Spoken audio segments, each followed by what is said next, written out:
magandang hapon mga bata. So, welcome back to my channel. And ang pag-uusapan natin for today is about decimal numbers. So, we are now in the second quarter and we are on the week number 2. So, our topic for today is about decimal. So, here's the topic. We have compare and arrange decimal numbers through 10,000s, add decimal numbers through thousands with and without regrouping, and subtract decimal numbers through thousands and with and without regrouping. So let's start first with the first topic, comparing decimal numbers. We have ascending order and descending order. Okay? So dito sa topic na to, matutunan natin paano nga ba natin i-compare ang mga decimal numbers. At the same time, paano ba natin siya masusunod-sunod from ascending order to descending order. Okay? So let's start with the definition here. So rules in comparing decimal numbers. So I have here a chart. So we have the first Saturday, second Saturday, third Saturday. So, ito yung mga decimal na given decimal number natin. We have 2 and 304 thousandths. We have the second one, which is 3 and 43 hundredths. And we have the third one, which is 3 and 405 thousand. So, we will compare these three numbers. Okay, so the first one is align the decimal points and each digit in their corresponding place value. So, itatapat-tapat lang natin yung decimal point ito. Decimal point. Yan ang pinakamahalaga. Kapag tayo nagko-compare, kailangan yung decimal point magkakatapat. Kasi kung hindi siya magkakatapat, we cannot able to compare decimal numbers. May hirapan tayo. So, ang first rule dito, kailangan naka-align yung decimal point. Okay? Next. So start comparing the digits with the same place values from the leftmost digits. So mag-uumpara daw tayo, sisimulan natin sa digits sa left side. Mula dito sa left side. Dito sa side na to. So we have 2 and 314 thousandths, 3 and 43 hundredths, and 3 and 405 thousandths. So we have the first, ito yung first numbers nila, 2, 3, and 3. So ibig sabihin, pinakamababang number nila is ito kasi number 2 siya. Then we have 3 and then 3. So dahil pareha sila, we will move to the next number. Going to the right side. Okay, so the next number is 4. So mas malaki, parehas na naman sila. So we will move to the next number again. So the next number, 3 and 0. Alin ba yung mas malaki? 3 or 0? Of course, it's number 3. So ibig sabihin, mas malaki yung 3 and 43 hundredths sa 3 and 40 hundredths. Okay? So yun lang yung pinaka-basic lang niya. Kung for example, parehas pa rin sila, so we will move to the next number. Pero pag hindi na, that's gonna be the end of it. Okay? So let's start a short an exercise here, okay? Or another explanation. So notice that in 2 and 3 and 14, number 2 and 1's digit, then number 2 is less than 3. Therefore, 2 and 314 hundredths is the smallest digit or smallest decimal number.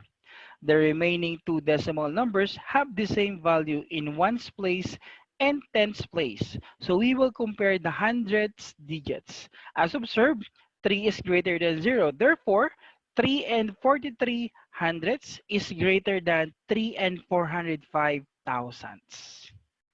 Okay? So let's have an exercise.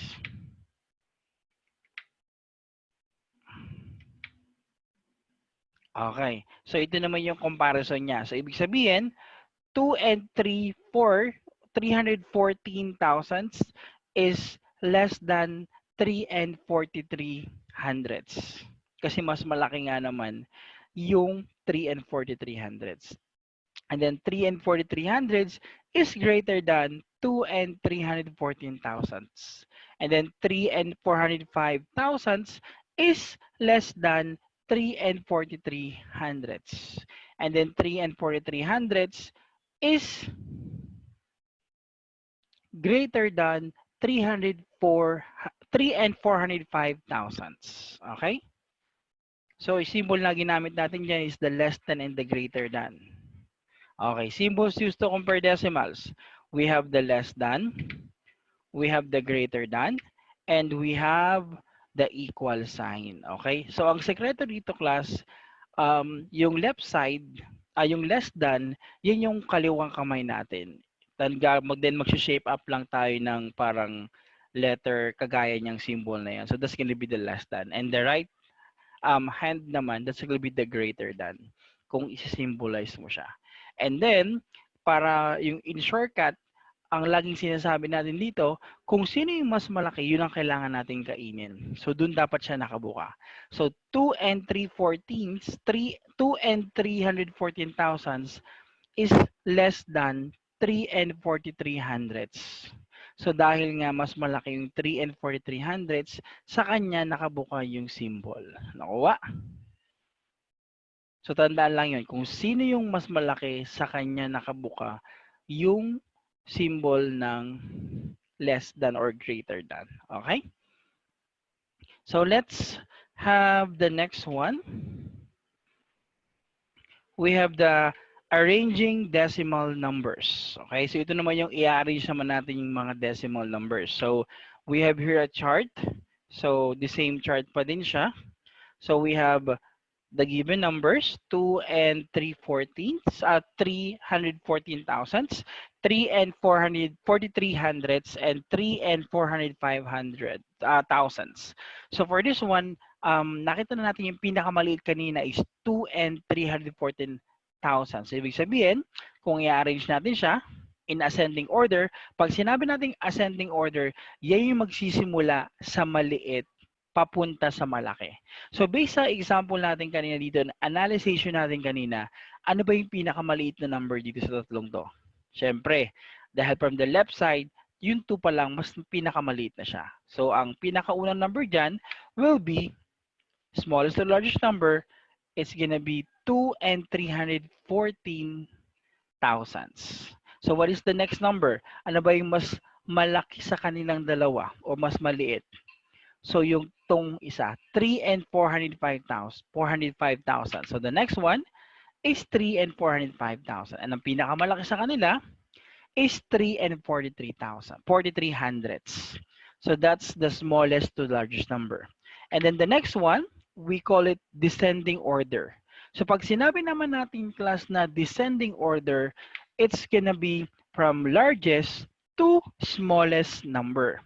So kanina ginawa natin is smallest to largest number. So this time, babalik ta rin lang natin siya. So ang mauuna natin is 3 and 43 hundredths followed by 3 and 405 thousandths, and the smallest number is 2 and 314 hundredths.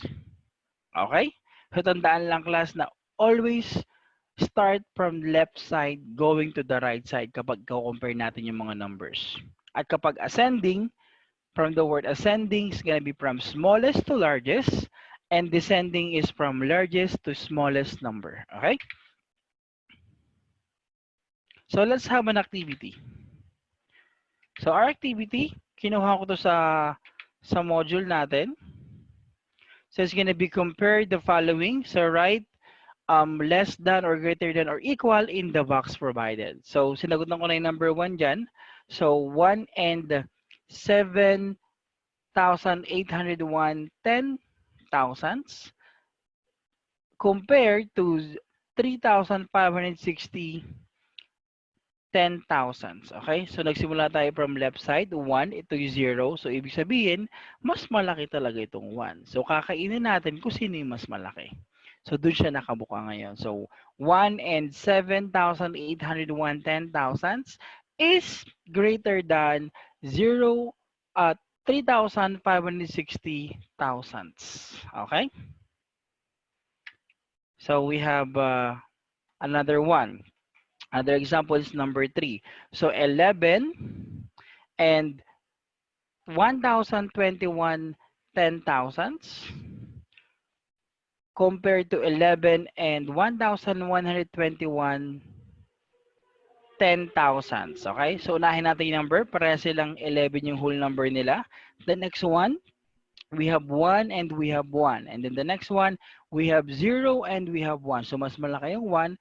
So, siya yung kakainin natin. So, ibig sabihin, so 11 and 1,021 10,000s is less than 11 and 1,121 10,000s. Okay? So let's have another example. For this time, ito naman yung arranging the decimal number. So nakalagay dyan, the direction, arrange the decimal in descending order. Pag sinabi natin descending, it's from the largest number to the smallest number. So we have this, sagutan natin tong 1 and number 2 kasi 1 to 5 it is. So pili lang tayo ng dalawa. So we have this number. So syempre, tingnan muna natin yung unang number sa left side. We have 4, 3, 1, 4. So ibig sabihin, ang pinakamalaki is 4. So dalawa yung 4. So tingnan natin yung next number niya from left side. So we have naman 5. The other one is 3. So therefore, mas malaki yung 4 saka 0.5. So the first number is 4 and 5,101 10,000s. And then, since parehas naman sila ng 4 ng simula, syempre, susunod na yung isa. 4 and 3,401 10,000. So, next one. Yung dalawang natitira na lang. Tingnan mo natin yung pinakaunang number sa left side. We have 3 and then 1. So, of course, mas malaki yung 3. So, mauuna is syempre yung 3. And then followed by the smallest number, which is 1 and 2,312 10,000s. Okay? So next example. 0, 0, 1, 0. So ang pinakamalaki, yung naiiba, yung 1. So ang ating largest number is 1 and 2,321 10,000s. So ano kaya yung susunod? Tatlo yung 0. So tingnan natin yung next number. Next number is 1, 3, 0. So ano yung mas pinakamalaki? Siyempre yung number 3. So the next number is 3,211 10,000. So the next one, we have 2 and we have 1 and we have 0. Siyempre mauuna yung number 1. So it's okay, and the smallest number is 201 10,000. Okay? So always remember for our first topic, kapag magko-compare tayo ng decimal numbers sa symbol, kung sino yung mas malaki, siya yung kakainin natin. And kapag magko-compare naman tayo or mag-arrange tayo ng decimal numbers, always start from the left side going to the right side. Okay? Then pag pareha sila, so move to the next number. Pero kapag magkakaiba sila, mas mapapadali nating i-malaman kung ano yung pinakamalaking number sa kanila. Okay? So let's proceed to the next topic. Our next topic is addition and subtraction of decimal numbers. So ito medyo alanganin to, but still kung susundan natin yung instruction at saka yung steps by step talaga ng pagsusolve, so malalaman natin at makukuha naman natin ng tamang pagsusolve. Okay? So let's start with a simple introduction here. Adding and subtracting decimal numbers.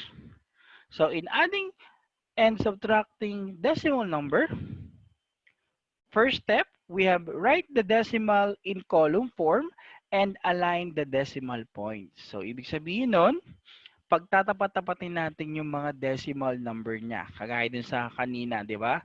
So, kailangan naka-align siya. Hindi pwede yun dito yung decimal sa kabila. Tapos sa kabila naman yung isa. Dapat tapat-tapat. One straight line. And after aligning the decimal numbers, ang isusunod naman natin, we will add or subtract as a whole number. So, paano ba mag-subtract at mag-add? Siyempre, we will start from the right side. And then, regroup the number if necessary. And then the last part, put the decimal point in the sum or difference following the alignment in the given decimal. Then decimal number, i-bring down mo lang siya. So let's have an example. Okay, we have here a problem. So study the problem. So Roel delivers fish to Mrs. Borja's residence every Saturday. On the first Saturday, he delivered 2 and 314 kilos, 3.43 kilos on the second Saturday, and 3.405 kilos on the third Saturday. So the question, how many kilos did he deliver in all? So how many kilos greater his delivery on the third Sunday than on the first Sunday? Okay? So the first problem natin dito, class, is same problem, but the first problem is how many kilos did he deliver in all? So ibig sabihin from the word how many and then from the word all, so i-add lang natin lahat. Ano ba yung mga given numbers dyan? So we have 2.314. So we can find the number of kilos he delivered in all by following this step. So let's follow this step first. The first one is write the decimal in column, perform, and align the decimal points. So the first number, we have 2 and 314. And then the second one is 3 and 43. 3 and 43. And then the last number, we have 3 and 45.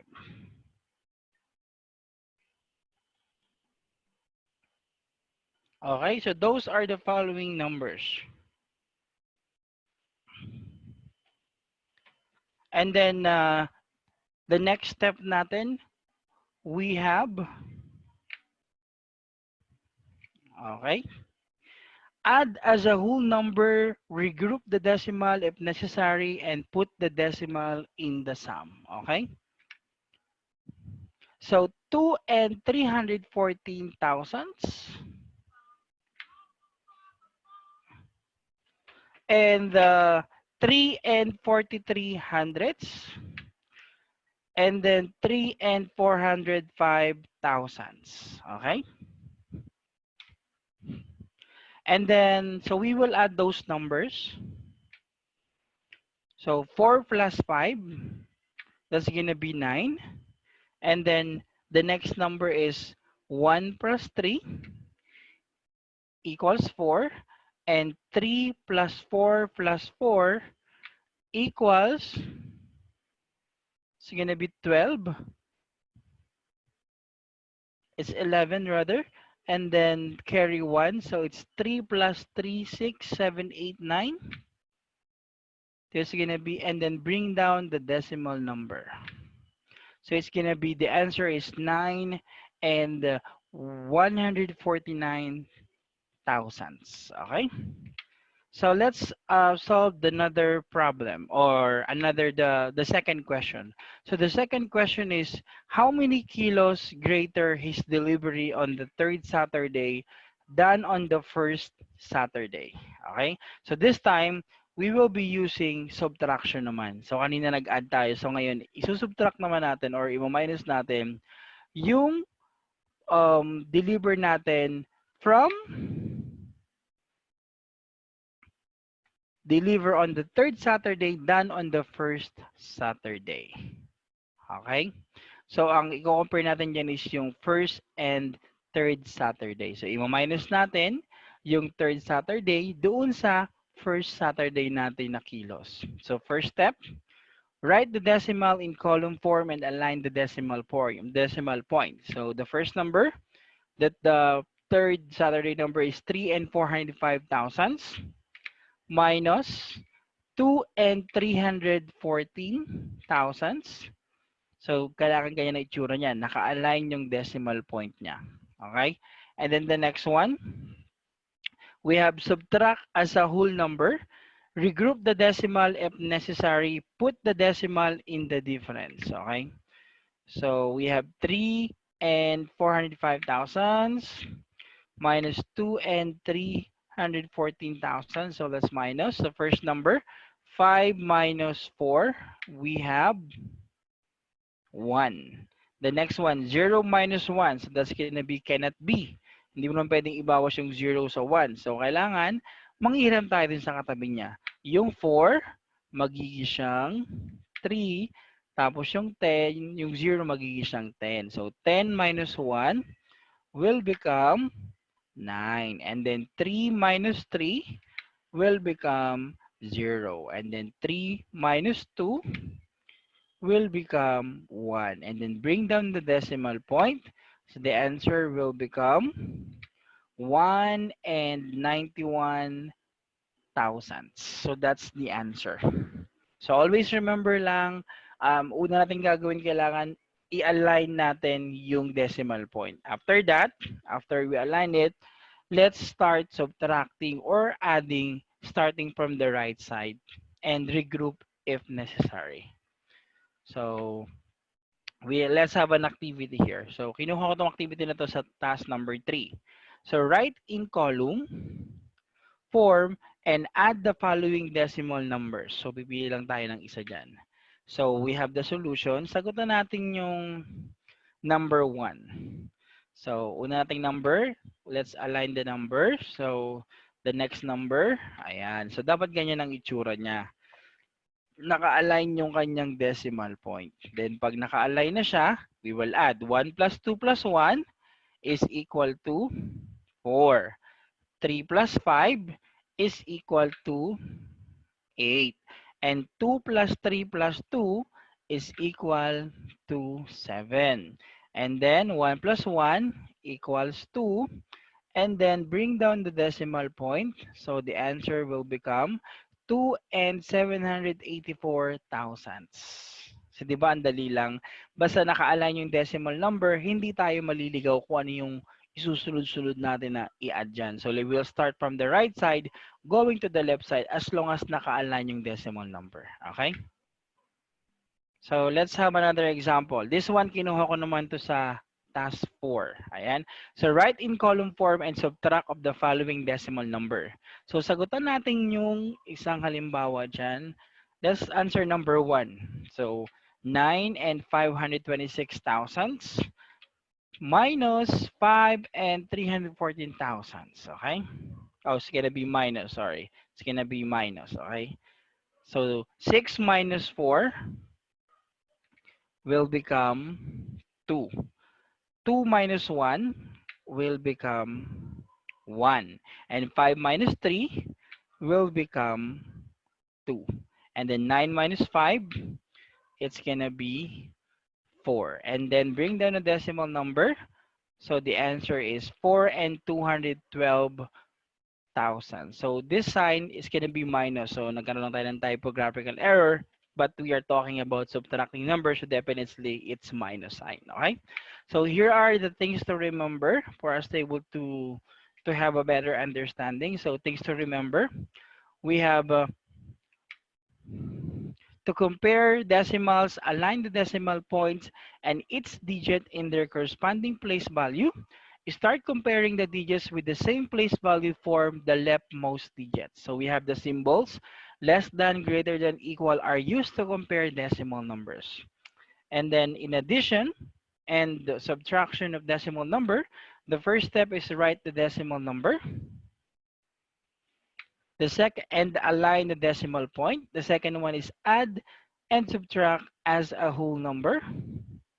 And then the third one and the fourth one is regroup the number if necessary. And the fourth step is put the decimal point in the sum difference following the alignment in the given decimals. Okay?